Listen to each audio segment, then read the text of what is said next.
조갑제 TV 시청자 여러분 안녕하십니까. 2020년 5월 7일 오후 4시 10분입니다. 정환기 박사를 모시고 충성과 반역을 주제로 한 역사 대담을 계속 하겠습니다.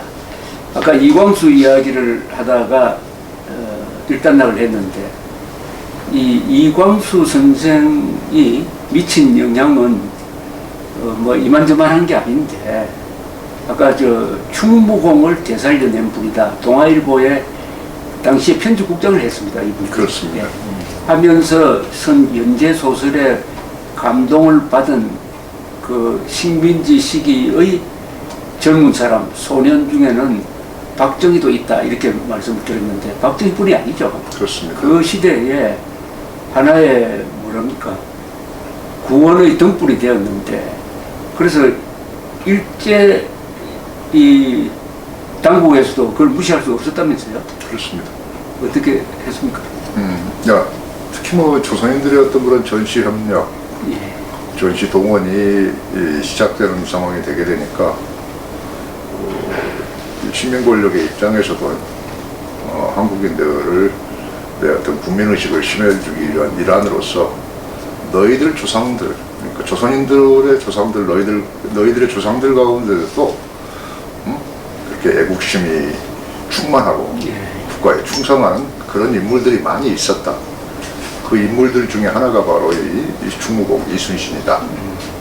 그렇게 해서 시비도 세우고 등등 여러 많은 그런 이제 이 활동을 했습니다. 그러니까 그런 맥락에서 봐도 역시 이 전직이 30년대 후반, 40년대에 걸쳐서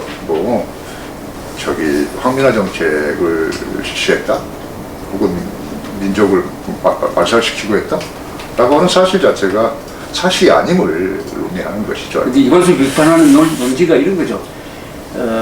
말하자면 김구, 김일성 이런 말하자면 무장투쟁 하는 사람들이 있는데, 한가하게 한국 안에서 살면서 민족 개조론 이야기하면서 한국 민족성에 문제가 있다 라고 한 것은 비겁하다, 그리고 일본에 협력하는 토항주의다, 이게 비판의 논지죠.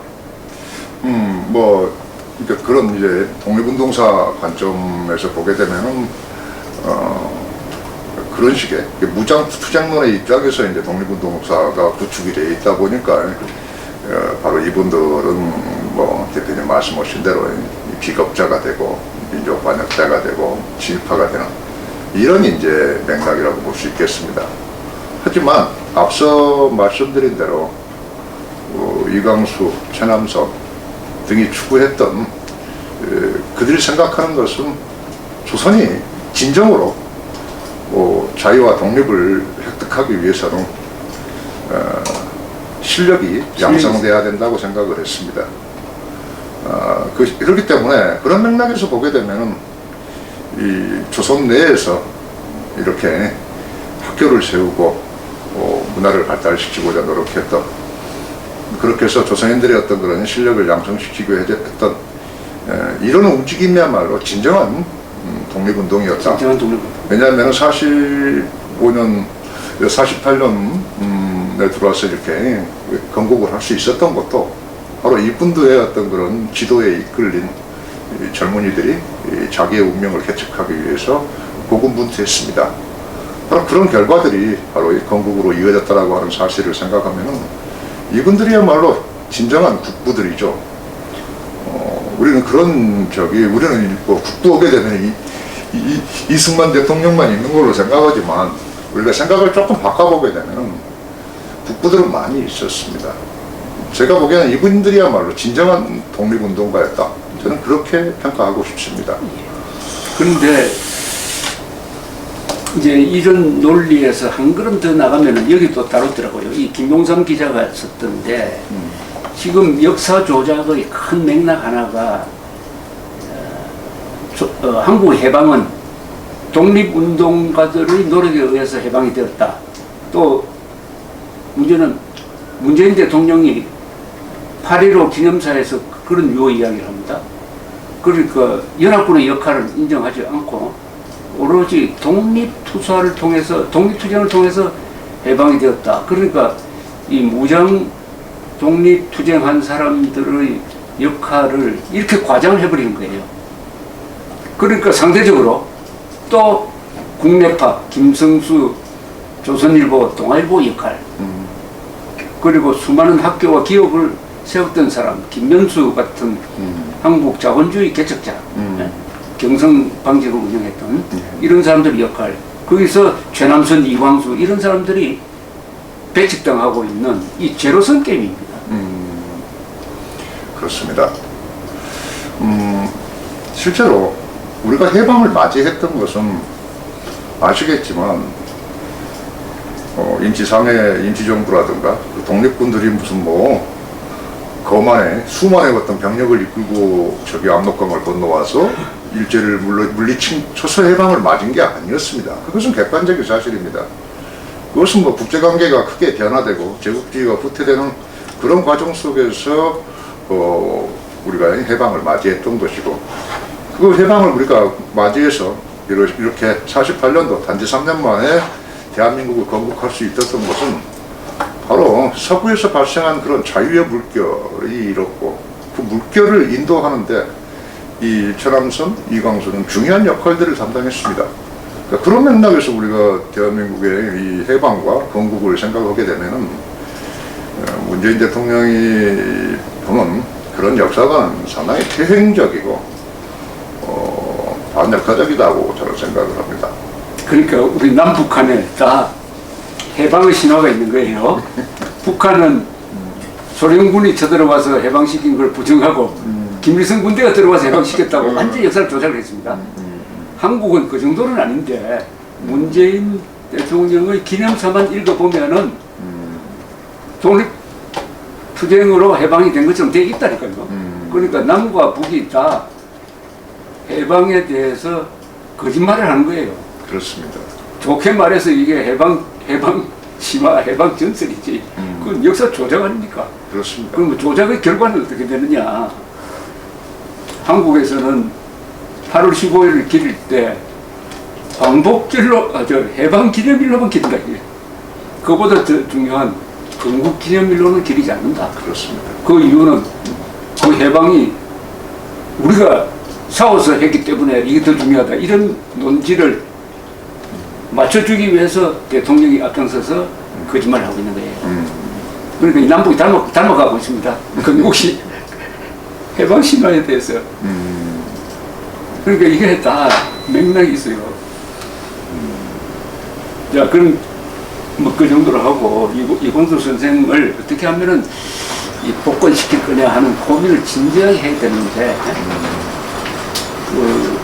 이광수 평전, 김윤식 교수의 이광수 평전은 어떤 책입니까? 그게 그래도 가장 집대성된 책으로 알려져 있는데 저는 아직 읽지 않았습니다. 읽으셨을 텐데.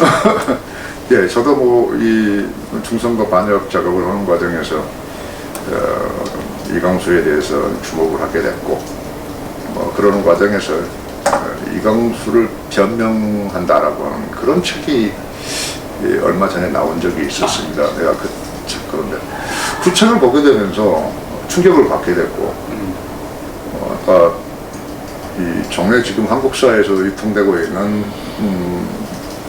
친일파 민족 반역자로서의 이광수가 아닌 앞서 말씀드린 대로 성각자이고 현대문학의 개척자이고, 그렇죠. 빛나는 사상과 필력으로 한국인들의 그 심성을 개조시키는 데 중요한 역할을 했던 이제 그런 인물로 평가를 했습니다. 그래서 그분도 뭐 미국의 대학의 교수님이시고 이 심리학을 전공하셨는데 그런 전공을 살려서 이광수에 대한 전면적인 재평가를 했던 책을 이제 읽은 적이 있습니다. 그런 책을 읽고 나서 다시 이 김윤식 선생의 그 이광수에 관한 책을 읽게 이광수 평전. 뭐 이름이 조금 타이틀이 좀 그렇습니다만은 그 대표적인 이광수 연구라고 그렇게 알려져 있습니다.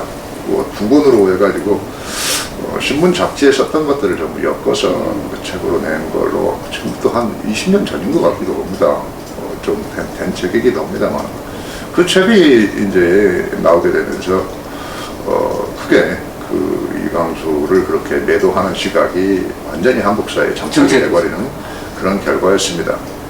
근데 그 책에서의 내용이라고 하는 것은 방금 우리들이 논의했던 그 문학 작품을 읽어내면서 이광수의 어떤 그런 정치적 혹은 사회적 뭐 심성적인 그런 여러 가지 각도를 가지고 이제 검토를 해놓은 내용인데 뭐 그게 뭐 지금 우리가 논의했던 이광수에 대한 그런 안 좋은 평가의 집대성이라고 보시면 되죠. 그래서 저는 그걸 보면서 김현식 교수에 대해서도 조금 평가를 달리하는 그런 입장이 되고 말았습니다만 최소한 양비론이라도 해야 될 텐데 양비론도 아니에요. 아닙니다. 일방적으로 이광수를 몰아붙이는 어떤 기준으로 그 판단의 기준은 뭡니까? 그것은 이제 예를 들어서 몇 가지 논점이 있는데 지금 저기서 내가 끌어내기는 좀 그렇습니다만 뭐 기본적으로 뭐 학병 지원에 학병 지원에 관한 문제 또 지나치게 그 문학가이기 이전에 하나의 어떤 그런 사회 해조가로서의 어떤 그렇죠. 그런 역할들이 강조되고 있고 문학이라고 하는 것은 하나의 수단에 불과했고 등등을 해가면서 문학적으로 평가할 만한 가치가 있느냐 뭐 이런 이제 평가까지 나가게 되니까 뭐라 그럴까 조금 저로서는 많이 거북했습니다.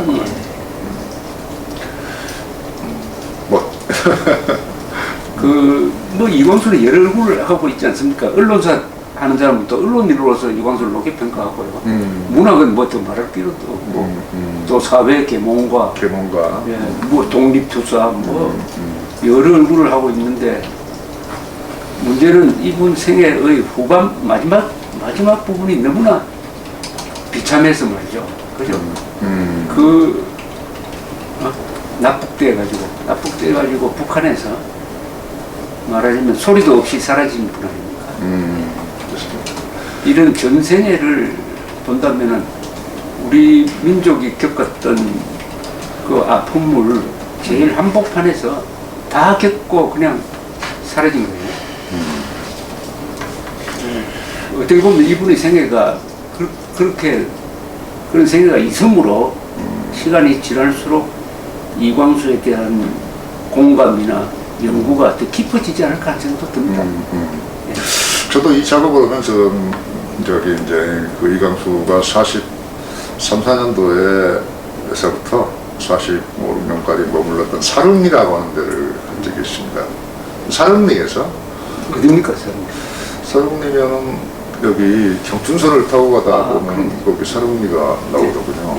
그래서 거기에서 그 역에서 뭐 그렇게 멀지 않은 지역인데 거기에 이제 집을 짓고 농사를 지었어요. 뭐 이제 그랬는데 흥미로운 사실은 그 사릉리에 자기의 어떤 그런 생활을 글로 많이 썼습니다. 되게 이제 감동적인 내용들이 많고 참 재밌는 이야기도 많이 있고 그러는데 근데 흥미로운 사실은 49년도에 반민특위가 이제 그 이광수가 피소가 됐어요. 그래서 어떤 일이 발생하냐면 사릉리에 있는 주민들 한 400~500명이 반민특위에 몰려와서 이광수의 무죄를 요청하는 거예요. 그렇습니까? 그게 민심이에요. 민심이죠.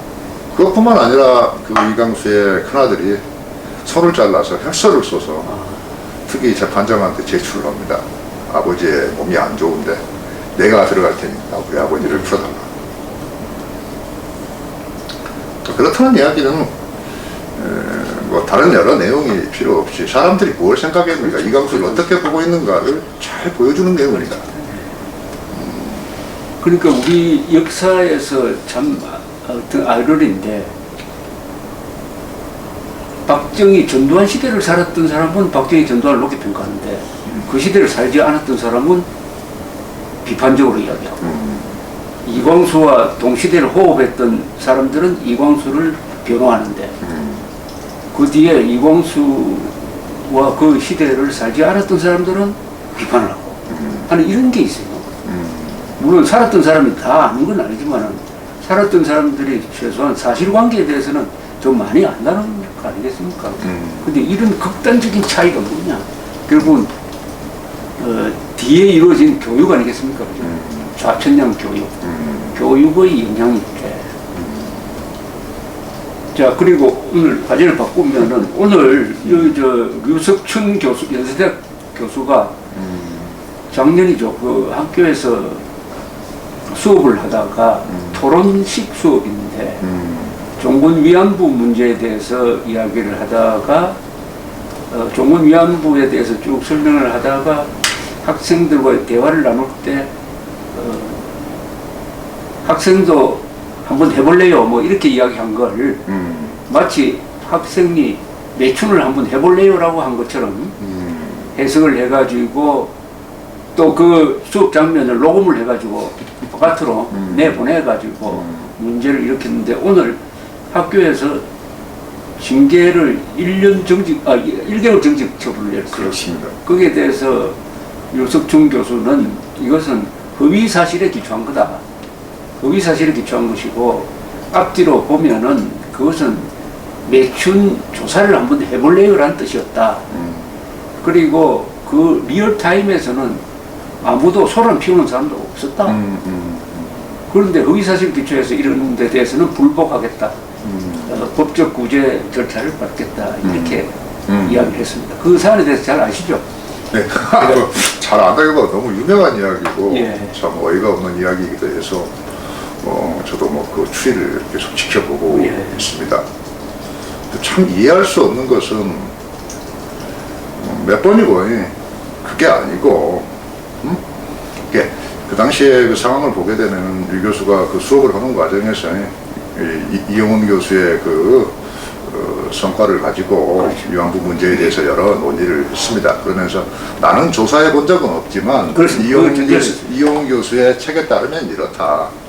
막 그런 논의를 하는 과정에서 한번 해볼래요? 라고 네, 이제 네, 그러니까 한번 학생이 그렇게 뭐 여러 가지 뭐 반론이 있다고 한다면 한번 그러면 조사를 해서 그러면 이야기를 해보자.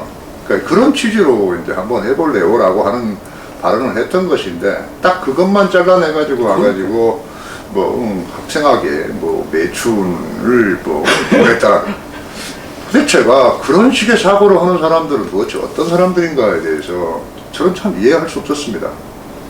그러니까 그야말로 악한 풍속과 이 천박한 어떤 그런 심성을 단적으로 보여주는 것이거든요. 아니, 문제는 이게 문제가 되는 과정에서의 이게 정당성도 알아봐야 되거든요. 예, 그러니까 우리가 흔히 재판을 할 때 적법 절차를 지키지 않는 증거는 무효로 하지 않아요. 예. 그냥 고문을 통해서 얻은 정보가 사실이라도 진술이라도 그거는 고문을 했기 때문에 무효거든요. 예. 그리고 도청을 한 이 자료는 법정에 제출되면은 그 재판 자체가 무죄가 되어버립니다. 그러니까 적법 절차 이것도 말하자면은 그걸 준용이 돼야 되는데 그걸 누가 녹음을 해가지고 바깥에 터뜨려서 문제가 됐다. 그렇습니다. 네, 이게 문제입니다. 그렇다면 학교 같으면은 대학 같으면 그건 아예 조사를 안 해야 됩니다. 적법 절차에 위반되는 거다 해가지고 무시해야 된다고 보고 그 다음에 이 대학 아닙니까? 대학은 항상 정설보다는 이설을 중요하게 여겨야 되는 곳 아닙니까? 맞습니다. 네. 그러니까 정설이야 가르치기만 하면 되지만 대학은 항상 새로운 이론과 새로운 발견을 가지고 업그레이드 해온 게 오늘 문명 발달사인데 이설 아닙니까? 이 유 교수가 주장하는 거는 정설에 대한 이설을 이야기한 건데 맞습니다. 그 이설 이야기한 걸 이런 식으로 탄압한 거죠. 그렇습니다. 그럼 누가 종군 위안부 문제에 대해서 앞으로 건전한 토론이 있겠느냐? 이건 대학의 자유, 학문의 자유, 토론의 자유, 기본적으로 언론의 자유에 대한 탄압입니다. 맞습니다. 이 대학이라고 하는 곳은 일반 뭐 교육기관과는 달리 상당히 최고의 어떤 그런 이 학문의 어떤 자유 모든 자유를 누리고 그렇습니다. 자유와 진리를 추구하는 그런 이제 신성한 장소일 수도 있는데 신성하죠. 그런데 거기에 와서 한국 사회가 갖고 있는 위안부 문제를 금기화 시켜와서 그걸 깨트리고자 하는 유 교수의 그런 이 정의감, 질적인 어떤 그런 관심을 그런 식으로 매도한다는 거에 대해서 참 분노할 수밖에 없죠. 그리고 그 문제는 앞서 말씀드린 대로 녹음을 했고 또 전무사정이 그러함에도 그런 것들을 무시한 이런 이제 실태를 고려하게 되면 대학 당국에서도 택도 없는 내용으로 기각시켜야 되고 오히려 그런 교수를 더 보호해야 될 텐데 그렇죠. 그런 게 아니고 징계를 내리고 뭐 정직 1개월을 내린다. 그것도 무슨 뭐 일반 대학도 아닌 나름대로 역사와 전통이 있다고 하는 연세대학 같은 그런 대학에서 그런 태도를 취하는 걸 보면서 역시 이영훈 교수가 이야기하는 대로 이 대학이 하나의 거짓말의 원상이 되고 있다. 기대할 게 없다 정말. 뭐 전부 다가 그런 건 아니고. 뭐 그러겠지만 적어도 이런 일들이 한두 번도 아니고 지금 뭐 저기 다른 대학에서도 그러지 않습니까? 교수들을 뭐 저기 매도가 당하고 있고. 야 이런 걸 보면서 참 중세 유럽 대학보다도 못합니다. 그러니까 이게 대학의 본래 기능은 정서를 깨고 또 금기를 깨는 것 아닙니까? 그렇습니다. 금기를 깨야 새로운 세상이 보이는데 지금 위안부, 종군 위안부도 금기가 돼 있고 세월호도 금기가 되고 광주 사태도 그렇고 금기가 되고 이 한국 사회 금기가 계속 만들어져 가는 거예요. 이게 대학에서는 최소한 금기가 없어져야 되는데 그렇습니다. 저는 이 연세대학교에 매우 실망했습니다. 저도 그렇습니다. 국민소득이 3만 달러, 3만 5만 달러가 넘는 세계 선진국의 대열에 들어간다라고 하는 한국 사회, 그리고 그런 사회를 선도하는 그런 유명 대학이 겨우 이 정도 수준밖에 안 된다는 거에 대해서 정말 참담하게 생각을 하고. 아니 연세대학교가 누가 세운 대학입니까? 이게 기독교가 세운 대학이고 우리 개화, 독립, 건국, 6.25, 산업화, 민주화 과정에서 말하자면 이 역사와 호흡을 같이 해온 어떻게 보면 위대한 대학입니다. 그렇습니다. 연세대학교, 고려대학교, 또 조선일보, 동아일보 이거는 그런데 거기서 대학의 존재 이유를 스스로 부정을 해버린 거예요. 문제는 그 스스로 부정하는 게 팩트를 부정했다는 겁니다. 여기에 문제가 있습니다. 단순하게 뭐 극단적인 주장이 항복한 게 아니라 팩트를 부정하고 여기 유 교수가 제일 주장하는 게 허위 사실에 기초해서 이런 걸 내렸으니까 받아들이지 못하겠던 거 아닙니까? 그리고 결국 팩트 싸움이에요. 팩트 싸움. 이 반일 종족주의 투쟁도 반일 종족주의와라는 이 허위와 싸우는 건데 유 교수가 일단 허위에 뭐 1차전에서는 졌지만 또 법적으로 가져가면 또 굉장히 끝까지 싸워야 되잖아요. 그러니까 학문의 전당이라고 하는 대학이 이렇게 정치화가 돼버린 이 현실이 참 안타깝다. 근데 이 반일 종족주의가 나왔을 때의 그 비판 중에서 뭐 조국 씨죠. 조국 씨가 무슨 비판을 했더라? 뭐 구역질 나는 책. 아주 그 비학문적인 비판을 했고 했는데 경청할 만한 비판은 없었어요. 이 책에 대한 경청할 만한 비판은.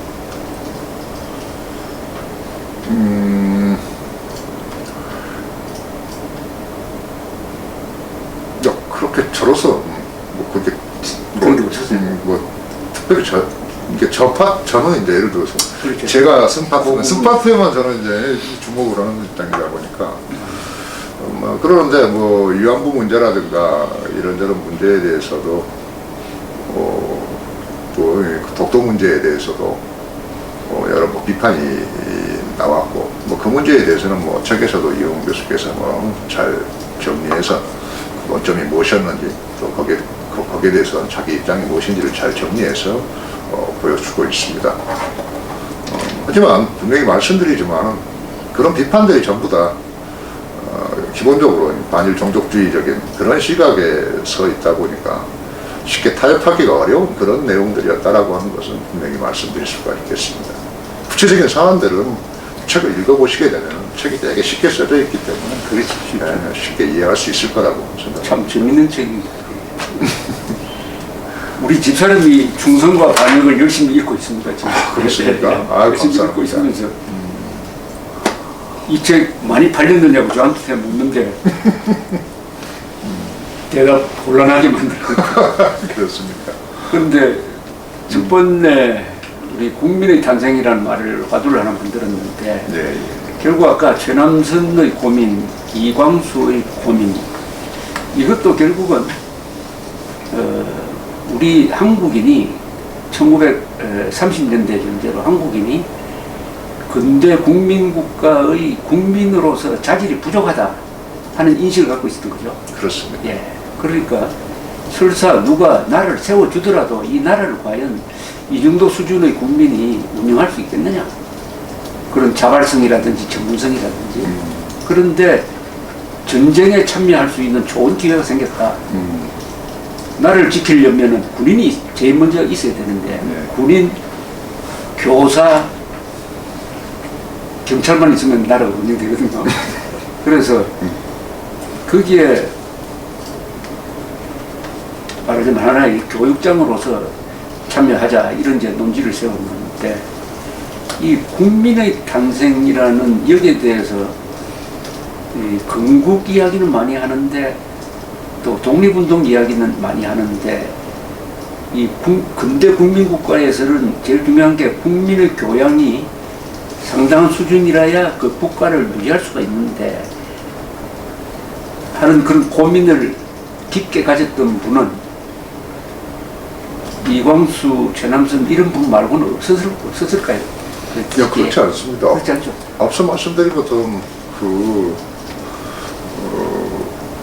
강용원 총리 이야기했던 것처럼 그 당시 대학생들 전문학교 대학교를 다니던 친구들도 바로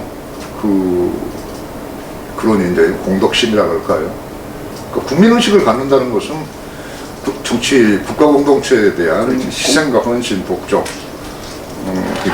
그 공덕식임이란 말 쓰셨는데 바로 그거죠. 네, 공덕심이란 말을 그 당시는 많이 썼습니다. 예를 들어서 뭐 윤추호 일기도에서 보면 그런 말을 쓰시고 뭐 그랬고. 이게 영어로 하면은 아마 퍼블릭 버추. 그렇습니다. 맞죠? 네, 퍼블릭 버추를 그대로 번역하면 공덕심이 되거든요. 예. 아주 번역을 잘했어요. 예, 그러니까 지금은 별로 사람들이 안 쓰죠. 그 말 안 쓰지. 그 당시에 공과 사를 요새 뭐 막 헷갈리게 하니까. 오히려 그 용어가 훨씬 더 품위가 있고. 품위가 있습니다. 저기 논의의 핵심을 보여주는 키워드라고 생각을 하는데 바로 그 공덕심을 갖는다는 거. 그렇죠. 그게 참 중요하죠. 그게 바로 또 공사의 구분이기도 하고. 공사고. 그런 것처럼 그런 이제 의식 자체를 갖는다는 것. 그러니까 그게 바로 이제 민족을 살리는 거 아닙니까? 그러니까 그런 점에서 보게 되면은 국민과 민족이라고 그런 것이 배치되는 것 같지만 그렇지는 않고. 하지만 그 민족이라고 하는 키워드만 가지고 접근했을 때는 도저히 가능성이 없어 보이는 그런 이제 회의적인 그런 이제 시각들도 있었던 것 같습니다. 지금 아까 국민의 탄생이라는 말씀을 꺼내면서 그 안에 핵심적인 가치가 뭐냐 하는 것을 공덕심이라고 표현했어요. 예, 그렇습니다. 파브릭 버추 또는 파브릭 마인드. 이게 없으면 국민이 될 수 없잖아요.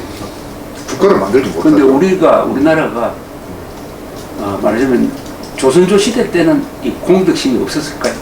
그때도 있었지 않을까?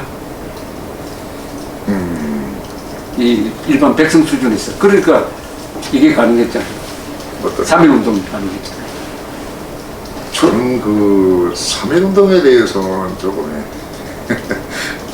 회의적인 부분이 있습니다만, 예를 들어서 저의 시각이 아니라 윤치호의 시각을 제가 이제 소개해드리면, 윤치호는 그렇게 봤습니다. 실제로 그 독립선언서 33인에 참여해달라고 했을 때 윤치호는 거부를 했습니다. 거부했어요? 예. 거부한 이유는? 거부한 이유는 그렇습니다. 그 독립선언서를 한다고 그래서 뭔가 크게 일본 정부가 뭐 독립을 시켜준다거나 그럴 가능성은 없어 보인다. 오히려 이것이 기폭제가 돼서 한국 사회에 큰 문제를 일으킬 수도 있다. 아니나 다를까 수많은 사람들이 젊은 어린 친구들이 그 만세운동에 참가를 해서 죽어갔어요. 과연 그게 적절한 것인가에 대해서 민치원은 크게 실망을 했었죠. 그러니까 뭐 정치적으로 평가를 한다면은 3.1운동이 우리는 뭐 거대한 어떤 그런 거적적인 운동으로서 또 평가를 하지만 실태로 들어가서 보게 되면은 많은 사람의 희생자가 났고 그 희생자 중에는 젊은 애들이 많이 있었어요. 과연 그 사람들이 대표님 말씀하신 대로 그런 치열한 어떤 그런 공덕심 때문에 과연 만세를 불렀을까요? 그러니까 그런 점들이 있어서 뭐 그 부분에 대해서는 조금 저는 뭐 회의적인 그런 진짜 입장이기도 합니다만, 하지만 또한 뭐 그럼에도 불구하고 그런 만세 운동이 일어났다라고 하는 사실 자체에 대해서는 앞으로도 조금 더 논의가 필요하지 않냐 그런 생각을 합니다. 3.1 운동은 뭐 역사적으로 그 역할이 분명하죠. 우리 흔히 백성이 국민으로 바뀌는 계기가 3.1 운동이었다고 하지 않습니까? 그게 또 남녀노소 특히 기독교, 천도교 중심 이렇게 되었고, 그 다음에 물론 뭐 한 7,000명의 피살자로 알려져 있었는데 그 숫자가 요새 좀 줄어들더라고요. 어쨌든 수천 명이 그렇게 됐는데 그것은 또 민족 자결운동과 연결되고 하니까 역사적인 의미는 누구도 부인할 수 없다고 생각을 하는데, 그렇다고 윤치호 선생의 비판론도 우리가 경청을 해야 되죠.